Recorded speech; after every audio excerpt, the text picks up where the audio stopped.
point. Just what does the man believe?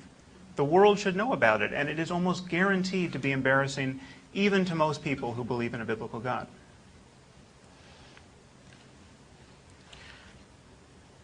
The second reason to be attentive to the differences among religions is that these differences are actually a matter of life and death. There are very few of us who lie awake at night worrying about the Amish.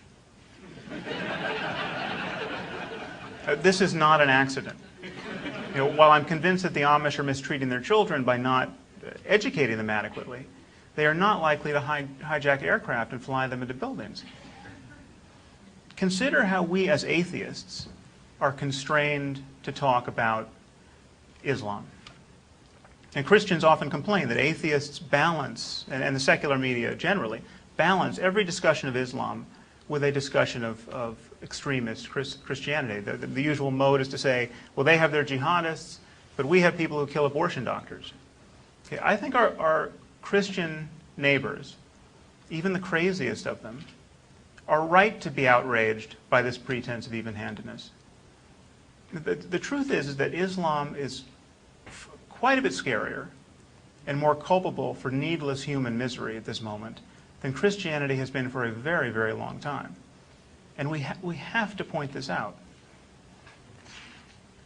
I mean, you might remember that Thomas Friedman recently wrote an op-ed from Iraq noticing that some Sunni militias were fighting alongside American troops against al-Qaeda, and he asked a Sunni militant why he was doing this. And the militant said that he had recently seen an al-Qaeda member decapitate an eight-year-old girl.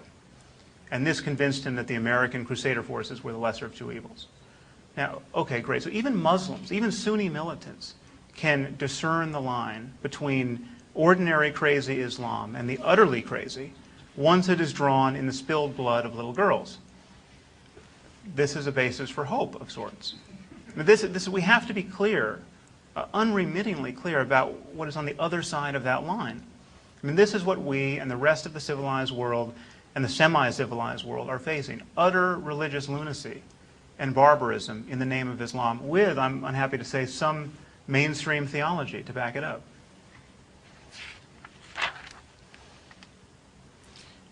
To be even-handed, as we are constrained to be as atheists, when discussing the problem of Islam, is to misconstrue the problem. The refrain that all religions have their extremists is bullshit. All religions don't have these extremists. Some religions have never had these extremists.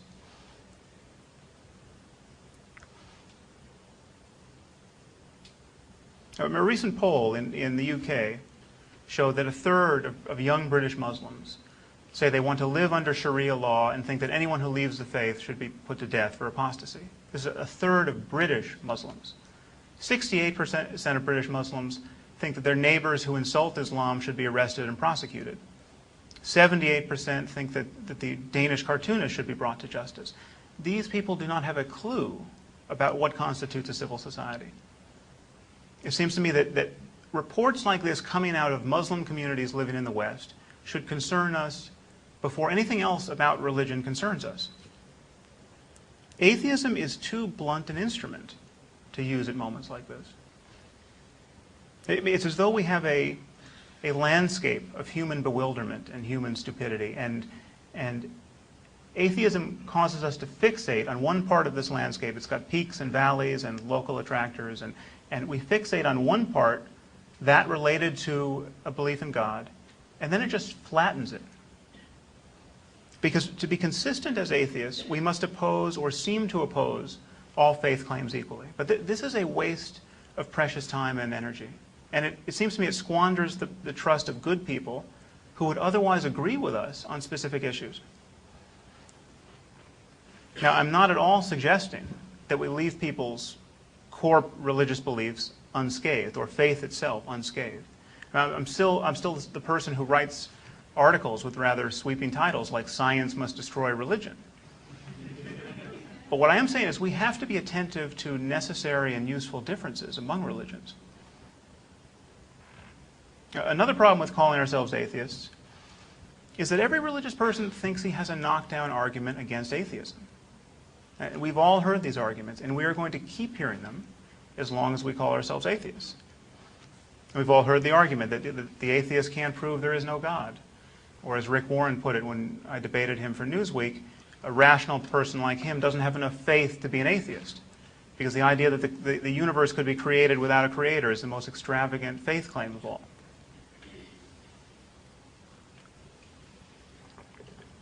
Now, as Richard just pointed out, these arguments are travesties if they're used to defend any specific conception of God. And we all know what to do in this situation. We have Russell's teapot, we have the thousands of dead gods, and now we have a flying spaghetti monster, the non-existence of which can't be proven, and yet the existence of which is a belief in which is acknowledged to be ridiculous by anyone. The problem is we have to keep having the same argument over and over again. So too with the greatest crimes of the 20th century argument. How many times are we going to have to counter the charge that Hitler, Stalin, and Pol Pot represent the end game of atheism? I got news for you. This meme is not going away. I argued against it in The End of Faith, and it was immediately thrown up at me in reviews of the book as though I had never mentioned it. So I mentioned it again in the afterword to the paperback of The End of Faith. And this did no good whatsoever. So then I brought it up again. At the risk of boring all of you, I brought it up again in Letter to a Christian Nation. And Richard did the same in The God Delusion. And Christopher took a mighty whack at it in God is Not Great. I think this argument will be with us for as long as we call ourselves atheists. And it really convinces people. It really convinces liberals and moderates. It even convinces the occasional atheist. Why should we stand obediently in the space provided? Why should we stand in the space carved out by the conceptual scheme of theistic religion? I mean, it's as though our opponents, before any debate, have drawn the chalk outline of a dead man on the sidewalk, and we just walk up and lie down in it.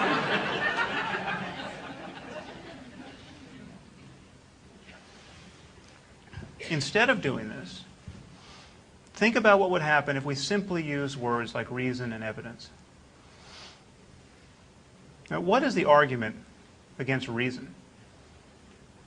It's true that certain people will bite the bullet here and say that reason is itself a problem and the Enlightenment is a failed project, but the truth is very few people are comfortable admitting to being enemies of reason. Even among fundamentalists, I would say especially among fundamentalists. They imagine themselves to be champions of reason. They think they have very good reasons for believing in God.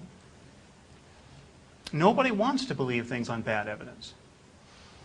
The desire to know what is actually going on in the world is very difficult to argue with. And insofar as we represent merely that desire, we become difficult to argue with.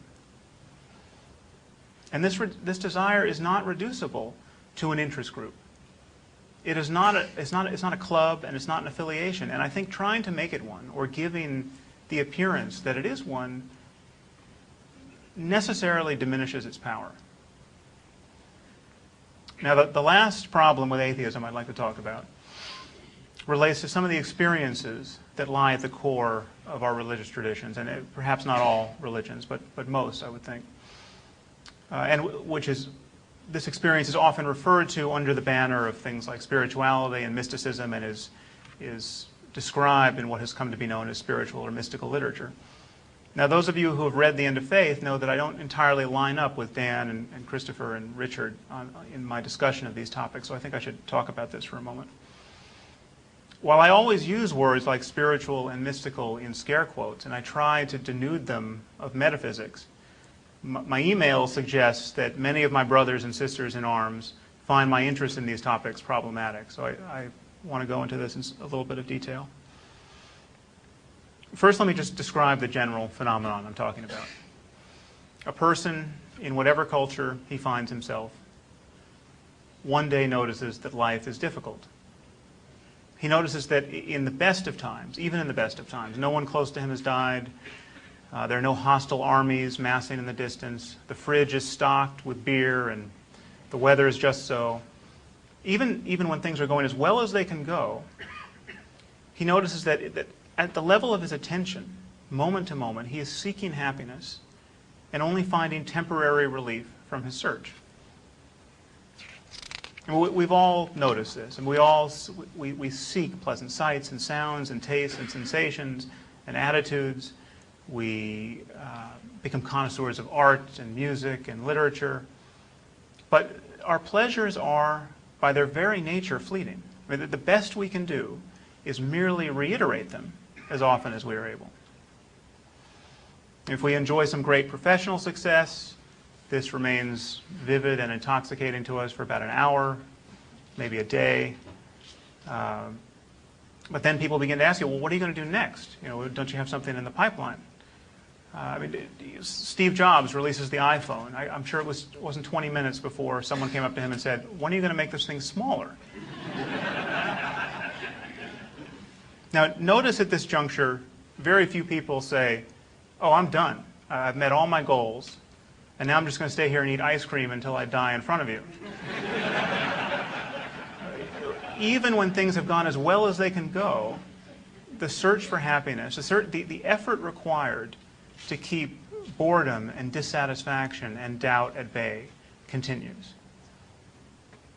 At the very least, death and the loss of loved ones interrupts regularly even the most well-ordered and gratifying life. So in this context, many people have begun to wonder whether or not a different form of well-being, a deeper form of well-being exists, a form of well-being that is not contingent upon merely reiterating one's pleasures and avoiding one's pains.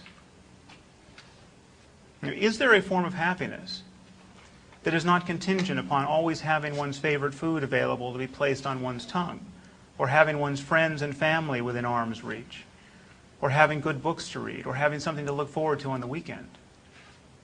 Is it possible to be happy before anything happens, before one's desires get gratified, in the very midst of life's vicissitudes, in the very midst of old age, disease, and death?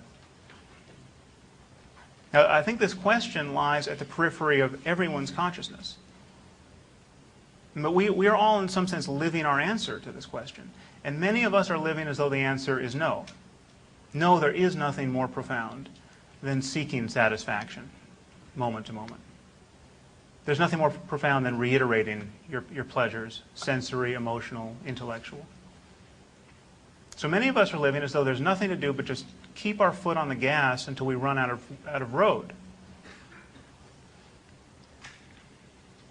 But certain people, for whatever reason, wonder whether or not there's another strategy to be adopted than this. And many of them are led to wonder this by religion, by the example of people like the Buddha and Jesus and the literature that has grown up around these figures.